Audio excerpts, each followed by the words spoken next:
When people think of Apple, they think of iPhones, iPads, and Macs.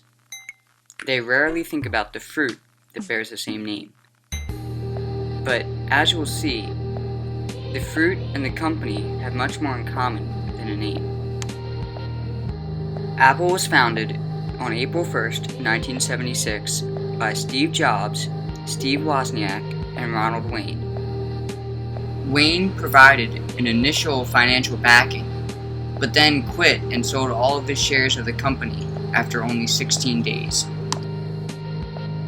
Steve Jobs famously started the company in his garage in Silicon Valley and grew the company into a multi-billion-dollar international brand. There is no arguing that Steve Jobs and his company were influential in creating the world that we live in today. When he developed cancer, a notable author wrote to him asking if he was interested in doing a biography with him. To the author's surprise, Jobs said yes. Walter Isaacson was the name of the man who wrote to Jobs. Isaacson had already made a name for himself as a biographer after writing two well-received books on Albert Einstein and Benjamin Franklin. His book on Benjamin Franklin was what he was most known for before writing his book on Jobs. Benjamin Franklin was one of the founding fathers of the United States of America and was also a brilliant author, printer, politician, postmaster, scientist, inventor, civic activist, statesman, and diplomat. Throughout his lifetime, Benjamin Franklin made many discoveries in emerging fields of science. In fact, many of his discoveries resulted from his investigations of electricity.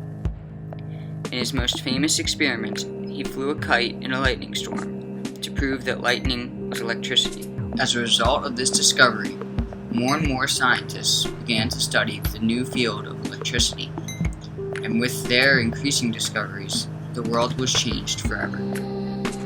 Another pioneer in the field of electricity was Thomas Edison. Edison, the Wizard of Menlo Park, is remembered today for perfecting and mass-producing the incandescent light bulb. His light bulb, created in 1879, was successful because he achieved an increased vacuum state within the bulb, while also having a high resistance factor that made power distribution more efficient. In short, his light bulb was cheaper, easier to produce, and lasted longer than the competitors. Another person doing research with electricity and electric lighting was J.J. Thomson. J.J. Thomson made an important discovery when he realized that no matter what gas was used, when electricity was introduced to the gas, the electric light arced away from the positive end of the power source. With more tests yielding the same result, Thomson proved the existence of the electron, a fundamental particle of the atom, which orbits around the nucleus and has a negative charge. The negative charge is what caused the electron beam to arc away from the positive end of the cathode ray tube. Thomson was able to make this discovery thanks to the cathode ray tube, where he first saw the stream of light. Cathode ray tubes, or CRTs, were increasingly used to conduct experiments with electricity. One of the goals of these experiments was to create a device for receiving moving images and sound from a transmission. The first instance of a CRT being used to project a received image onto a light-sensitive screen was in 1926, or in other words, the first television. The fundamental concept of television is quite tricky if you think about it. You're converting a real-life object into a 2D image, then using electricity to transmit that image and recreate it onto another screen. And yet, for as complicated as that sounds, the ability to do it has been around since the late 1800s. However, televisions with cathode ray tube technology weren't developed until the early 1900s. But the basic gist is that you have an electron gun at one end and a fluorescent panel at the other. The TV image is created by blasting the electron gun at the fluorescent screen really fast in a specific pattern to light up parts of the screen. Soon, multiple electron ray guns were installed and made to fire in each primary color, bringing color TV into existence. A magnet is used to direct the electron beam and activate the pixels, moving from left to right and from top to bottom of the screen. This happens so fast that when it does happen, we can't even see it happening. But none of it would be possible without the discovery of the photoconductive qualities of selenium by Willoughby Smith.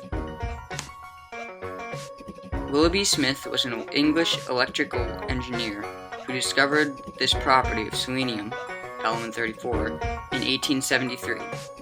This led to the invention of the photoelectric cells, which are the main component in photovoltaic cells, otherwise known as solar panels.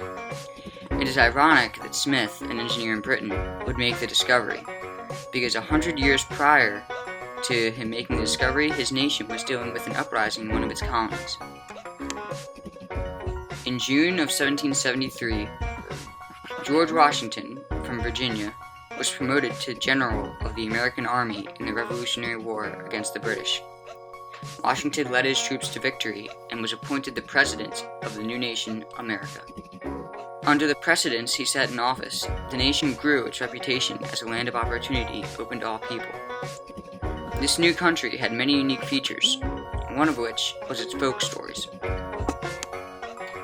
Johnny Appleseed is the story of a man who is now famous for planting apple trees all over the country and then replanting the seeds of only those trees which survived the winter. This process created a uniquely American apple, selectively bred to thrive in the nation's environment. Although his apples were not the only kind available, they were the kind that was the most American. Another type of apple that was planted in America was the Macintosh apple, a name shared by the computer sold by Apple Inc.